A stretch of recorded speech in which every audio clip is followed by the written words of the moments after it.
everybody, today we'll learn how to share the same file with multiple users in Excel program. The first requirement is to have the same network, the same internet, and if you work for a company, the file will be on a shareable platform. For example, two different PCs can access the same folder or file.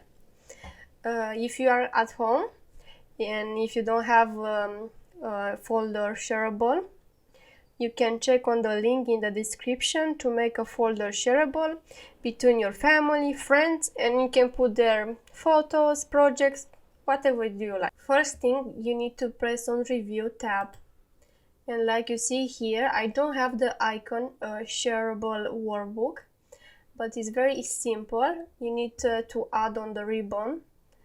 You need to go on File here, to click on File, you press Option, and here you have the Customize ribbon. Left click on that. I'll press on Review here. I will select New Group. I will select the new group Custom, and I will press Rename because I want to have a right title for this share workbook. For example, Share. I'll press OK, and now here on this section I need to select all commands, and I'll press S to find share workbook, the command.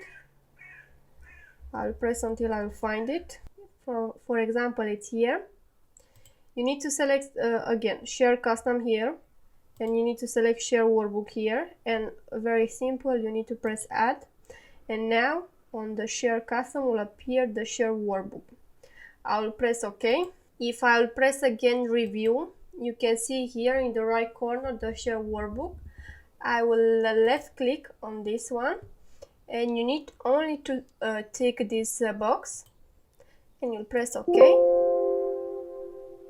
I'll press again OK, and like you see here on the top, the financial master, it's shared. Thanks guys for watching me, and have an excellent day.